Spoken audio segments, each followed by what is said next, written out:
பெருந்தகை Tamilvel sir PT. Rajan என்று பாசத்துடன் அனைவராலும் அழைக்கப்பட்டு வந்த மாமனிதர் சர் பி.டி. ராஜன் அவர்களின் வாழ்க்கை வரலாற்றினை வாழ்வே வரலாறு என்ற நூலின் முதல் பிரதியை தனது கரத்தால் வெளியிட்ட எனது பாசத்திற்கும் மரியாதைக்கும் உரிய என் அருமை நண்பர், அருமை சகோதரர், மாண்புமிகு முதலமைச்சர் திரு மு க ஸ்டாலின் அவர்களே,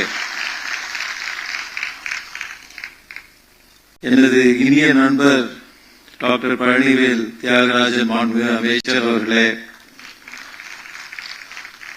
ஆனரபிள் ஜஸ்டிஸ் சி.டி. செல்வம் அவர்களே, எனது நீண்டகால நண்பர் திரு ராம் அவர்களே, மரியாதைக்குரிய திருமதி ருக்மிணி பழனிவேல் ராஜன் அம்மா அவர்களே, மாண்புமிகு அமைச்சர் பெருமக்களே, நாடாளுமன்ற மற்றும் சட்டமன்ற உறுப்பினர் அவர்களே, பெரியோர்களே, தாய்மார்களே, அனைவருக்கும் முதலில் என் இனிய மாலை வணக்கம். 3 தலைமுறையாக எங்கள் குடும்பமும் சர் பி.டி.ஆர். குடும்பமும் நெருங்கி நட்போடு பழகி வருகிறோம். சர் பி.டி.ஆர். அவர்களுக்கு சமூக நீதி, சமத்துவம், தமிழ் முக்கியமான கொள்கைகளாக இருந்தாலும் ஆன்மீகத்திலும் அதே பற்றுடன் இருந்தார். இவை அனைத்தையும் சமமாக பாவித்து சேவை செய்து வந்தார். சி.டி.ஆர். அவர்கள் சமுதாயத்தின் அடித்தட்டில் உள்ள மக்களின் உரிமைகளை பெற்று தருவதிலும் சமத்துவம் மற்றும் சமூக நீதியை நிலைநாட்டுவதிலும் முனைப்பாக இருந்து வாழ்நாள் முழுவதும் தன்னை அப்பணிகளுக்காக அர்ப்பணித்துக் கொண்டவர்.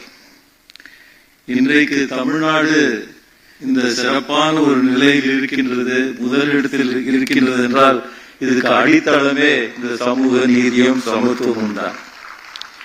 அதே காலகட்டத்தில் சர் பி.டி.ஆர். அவர்கள் போன்று அத்தையான திருமதி டி.எஸ். சவுந்தரம் அவர்கள் சமூக தொண்டிலும் காந்தி கிராமத்தை நிறுவி பின்தங்கிய மக்களுக்கும், விதவைகளுக்கும், அனாதைகளுக்கும் அந்த கிராமத்தை அமைத்து சேவை செய்து வந்தார்.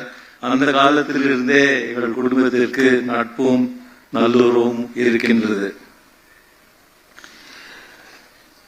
இன்றைக்கு இந்த பாரம்பரியமிக்க திரு பி.டி.ஆர். குடும்பத்தின் நன்னெறிகளை அவரது மகன் டாக்டர் பி.டி. பழனிவேல் ராஜன் அவர்கள் கட்டி காத்து விட்டு சென்ற பணிகளை அவரது மகனான டாக்டர் பழனிவேல் தியாகராஜன் தொடர்ந்து இன்றும் கடைபிடித்து வருவது மற்றவர்களுக்கு ஒரு எடுத்துக்காட்டாக விளங்குகிறது. இத்தருணத்தில் வள்ளுவர் பெருந்தையன் அவர் குரல் ஒன்று நினைவுக்கு வருகிறது. மகன் தந்தைக்கு ஆற்றும் உதவி இவன் தந்தை என்னோற்றான் கொல் எனும் சொல். இந்த குரல் டாக்டர் பி.டி. பழனிவேல் ராஜன் அவர்களுக்கும் அவருக்கு பின் அவரது மகன் திரு பழனிவேல் தியாகராஜன் அவர்களுக்கும் பொருந்தும். மேன்மேலும் இந்த குடும்பத்தின் பாரம்பரியம் சிறக்க எனது மனமார்ந்த வாழ்த்துக்களை தெரிவித்துக் கொண்டு இந்த நூல் வெளியீட்டு விழாவில் பங்கேற்க எனக்கு வாய்ப்பளித்த நண்பர் மாண்புமிகு அமைச்சர் திரு பழனிவேல் தியாகராஜன் மற்றும் அவரது குடும்பத்தினருக்கு எனது மனமார்ந்த நன்றியை தெரிவித்துக் கொண்டு விடைபெறுகிறேன். நன்றி, வணக்கம்.